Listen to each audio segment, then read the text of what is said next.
Since I'm getting remarried, you'll need to move out. The $55,000 loan will be covered by my new partner," he said, his voice dripping with irony. Years of painstakingly working to pay off that loan left me stunned by his audacity to shift the burden onto his new wife.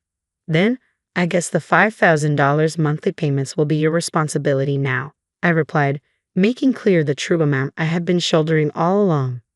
"Sign the divorce papers without delay," I continued, "and just leave. Whatever comes next, even if it's hell, doesn't matter to me anymore." I'm Meg Smith, a 41-year-old housewife who works part-time. My husband Mike is 3 years older than me, and we've been married for 10 years. We first met while working at the same company. Back then, I was deeply engrossed in my career and had little interest in marriage or romance.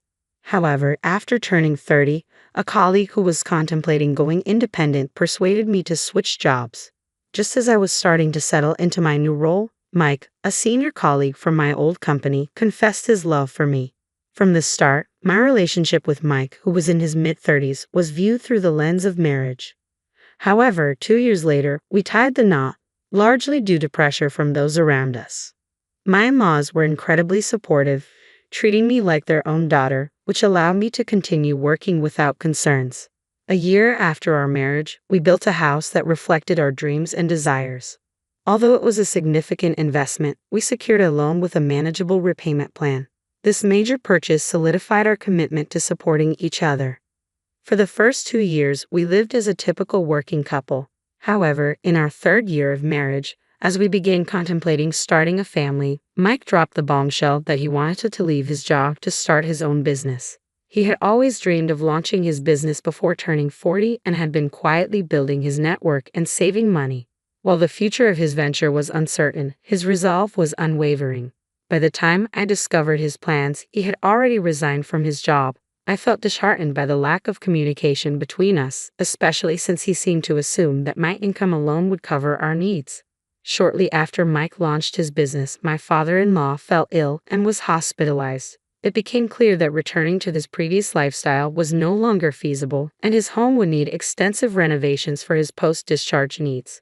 Although my in-laws insisted they could manage on their own, Mike decided that our family would cover all the expenses. I wanted to support my in-laws as much as possible, so I agreed to help, but covering the entire cost was a different story.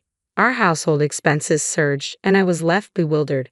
Our income simply couldn't sustain such a large financial burden. Mike's business was struggling, with frequent contract cancellations and few new opportunities.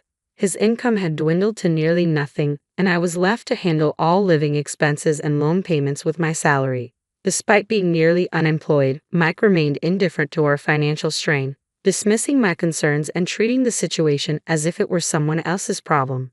Our credit card bills began to soar as Mike frequently went out drinking, claiming it was for client relations. Faced with the possibility of spending our lives just paying off loans, I suggested we either sell the house or shut down the struggling business. Mike dismissed my proposals, insisting, "We're not on the brink of ruin. This is a time to endure." The only reason we were managing it all was because of my salary, and I was the one bearing the brunt of our financial strain. Mike couldn't grasp this reality. Eventually, I felt it was pointless to discuss anything with him as long as payments were made on time. As the situation dragged on, our daily conversations dwindled. I knew Mike was spending time with other women under the guise of work, but I had become indifferent to him.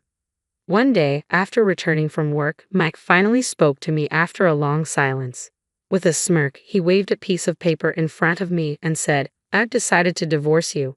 Please sign here." I took a deep breath and responded calmly, accepting both his words and the divorce papers. It was likely because I had been contemplating proposing a divorce myself if he hadn't acted first.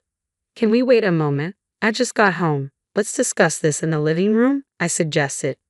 "I thought you wanted to talk, but now you're rushing me," he asked, his tone irritated. "I don't need any unnecessary conversation, just get it over with," he snapped back. Deliberately took my time moving to the living room, sensing Mike's growing impatience. I resented how everything was unfolding on his terms and decided to prolong the moment a bit longer. Regardless, the decision to divorce was made. The days we had spent together in the house we built with so much care were coming to an end. I wanted to savor these final moments at my own pace. As I settled on the sofa, I picked up the divorce papers once more. They seemed flimsy compared to the marriage registration we had signed a decade ago, possibly reflecting my current state of mind. How long are you going to just stare at them? Mike asked, his tone edged with irritation. I have a question. What are your plans after the divorce? What do you mean? What am I going to do? Are you saying you're having second thoughts about the divorce? I'm going through with the divorce, but can we at least have a brief conversation before it's finalized? I'm planning to remarry, after all. Remarrying, huh? So there's someone else. She must be young, attractive, and financially successful, unlike me, an old lady who didn't even have children with you. So you're planning to take advantage of her next. Take advantage of her? What do you think of me? I'm simply laying out the facts. I've always handled the finances and you never had to worry about payments. Yet you act so superior. I can lead a better life without someone like you.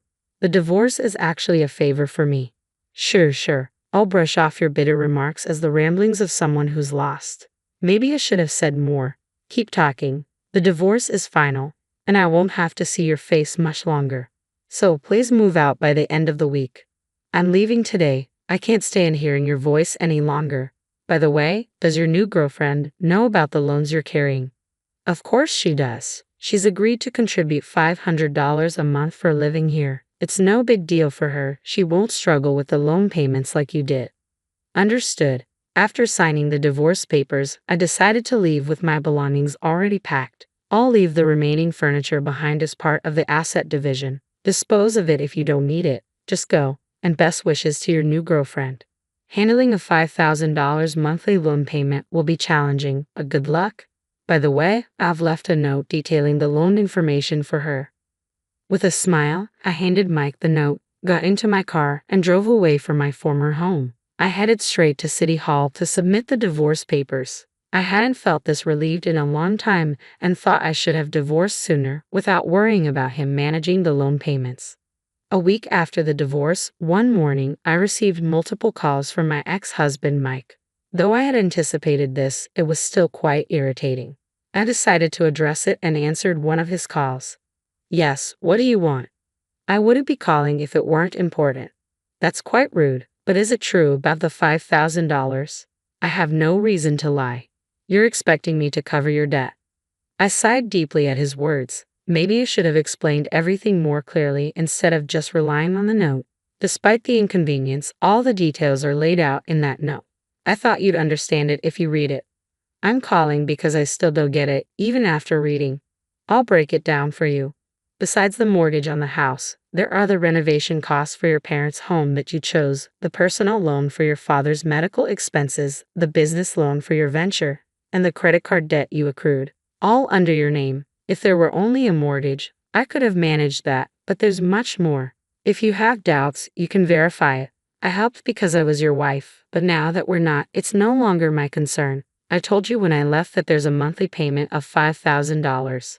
You must think this is a joke. You spent money like it was nothing. Did you ever consider these payments? Well, you'll have to deal with it with your new girlfriend. That's why you divorced me, right? Actually, she broke up with me. She said $5,000 a month is too much. I figured as much. It's understandable. Even someone with a high income would rarely agree to take on a $5,000 monthly payment for debts they didn't incur. No one wants to pay 10 times the value of a house over many years. Did you really earn that much after changing jobs?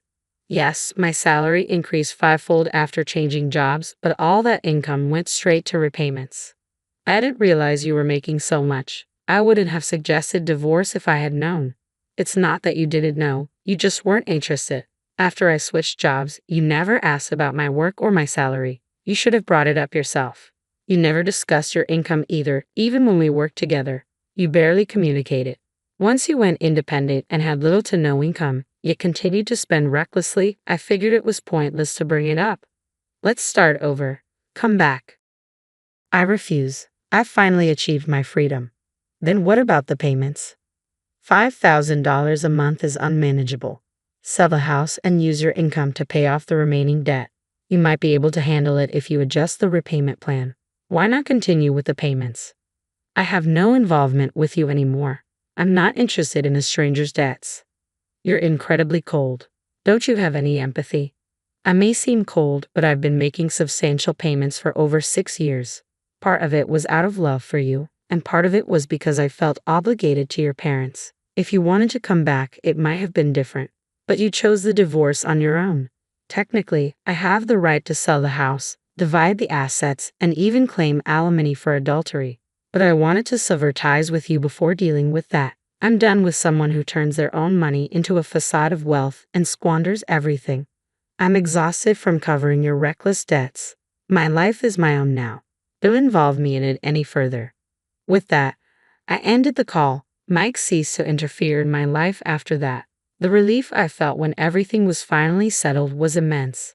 Later, I learned that Mike had to give up his job and the house and create a new repayment plan for the loans. Returning to his previous job under the scrutiny of others must have been uncomfortable. Despite this, he would continue to be burdened by loan payments. I'd also heard that his parents decided to sell their house and move to a retirement home. It saddened me to think they wouldn't have faced such a choice if we hadn't divorced. I assisted with their move and contributed financially to their entry fees as a way to repay the kindness they had shown me. I hope they can now enjoy a peaceful life without the strain of $5,000 monthly payments. I can live comfortably by being naturally frugal, and my savings have steadily increased. I'm also looking into investing to secure my financial future. Currently, I'm moving forward with a new partner I met after my divorce, and I'm enjoying fulfilling days both professionally and personally.